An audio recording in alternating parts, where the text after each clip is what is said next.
property. In the UK, we're kind of obsessed with it.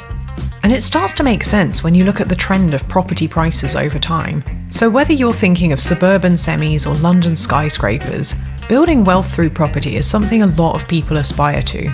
But flipping houses or being a landlord is not the only way to do it. I'm going to show you how you can get exposure to property in your investment portfolio and income from it through a type of property-focused ETF known as a Real Estate Investment Trust, or REIT. And the best part? You don't need a lot of money to get started. So what exactly is a REIT? REITs are basically companies that manage property that produces an income. They typically focus more on commercial property, like hotels or offices or retail buildings, or things like self-storage facilities. And they're a way for normal people to invest in property without having to buy a whole building themselves. And they actually have some nice advantages over buying a physical property as well. So what are the benefits of REITs? Well, I've mentioned the low barrier to entry. You can invest in entire property markets with just a few pounds, rather than the tens or hundreds of thousands you would need to buy just one flat in most of the UK. They're also highly liquid. You can buy or sell shares at any time with none of the headache of buying or selling actual property. And they can be a useful source of income. REITs are required to pay out at least 90% of their taxable income as dividends to shareholders, which means property ETFs typically have high dividend yields. They let you spread your risk across multiple properties, so you don't have to tie up all your money in one house in a single area, which is quite risky when you think about it. You can also get global exposure with REITs. You're not limited to just UK property if you don't want to be. And possibly the best thing, there's no work to do. You don't need to know anything about owning or maintaining a property, and no one's going to call you at 3 a.m. asking you to fix their toilet. So let's look at some low-cost property ETFs that you could use to invest in property in several different regions around the world. Let's start in the UK. The iShares UK Property ETF is going to give you exposure to a range of UK real estate companies. If we look at the information about the fund, we can see that the total expense ratio is 0.4%, and it's paid a dividend over the past 12 months of 4.41%. And this would be a reasonable ETF to go for if you just wanted to focus on the UK market. What if you were more interested in Europe instead? In that case, the iShares European Property Yield ETF might be worth a look. This is a broader ETF because instead of focusing on just one country, it gives you exposure to a range of developed European countries.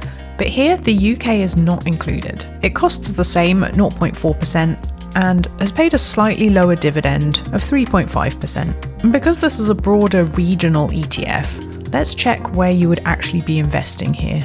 If you look at the geography breakdown, you can see that the bulk of it's in Germany at nearly 24%, and then you've got France, Switzerland, Sweden, and then the rest distributed across other countries, but all in developed Europe. So what about if you're interested in the UK and Europe, but didn't want to buy two separate ETFs? Well, then you could look at the Xtrackers FTSE Developed Europe Real Estates ETF. It's a bit cheaper at 0.33%, and again, let's have a look at where this is actually invested. So the bulk of it's in the UK this time at just over 32%, with the rest divided between other developed European countries. One thing to note about this ETF though is that it's actually an accumulating share class, and that means its dividends are reinvested back into the fund and wouldn't be paid out to you. So that's just something to consider if that's something you're looking for or not. Alright, let's move on to the US. So for that, you have the iShares US Property Yield ETF. And again, it's exposure to US real estate companies, but this one has an extra condition. So they're all going to have at least a 1-year forecast dividend yield of 2%. So there's definitely more focus on income here. Looking at the cost, it's 0.4% again, so the same as the UK and Europe ETFs were, and it's paid a dividend of 3.75%. Next, let's look at Asia. So there's a similar iShares Asia Property Yield ETF, which covers developed Asian real estate companies and has the same condition of a 1-year forecast dividend yield of at least 2%. This one's a bit more expensive at 0.59%, but does have a current dividend yield of 4.18%. And similar to the European ETFs, because this is a regional and not a single country focus, it's worth knowing which countries you would actually be focused on. And you can see that almost half of this ETF is focused on Japan at 46%, followed by Hong Kong, Singapore, and then you also get some Australia and New Zealand exposure with this Asian ETF. So picking a specific geographical market or a particular country to invest in would require some research and belief in the long-term prospects of that market. So if you have no reason to have any particular confidence in a particular country and are not particularly interested in doing that research, then you can also just get general property exposure globally with something like this HSBC ETF. And this is going to give you exposure to REITs in a selection of the world's developed share markets. So it's much broader than the others, and you would kind of get a combination of all of them in this. And it's actually a bit cheaper, with the ongoing charge at 0.24%, and its current dividend yield is 4.1%. So this is focused on the world's developed share markets, but which countries exactly, and how is it distributed? Let's have a look. So looking at the geographical allocation, you can see that it's by far mostly focused on the United States at nearly 62%, and then Japan at just over 10%, and the rest is spread across other developed countries in Europe and Asia. So you're kind of getting a bit of everything here.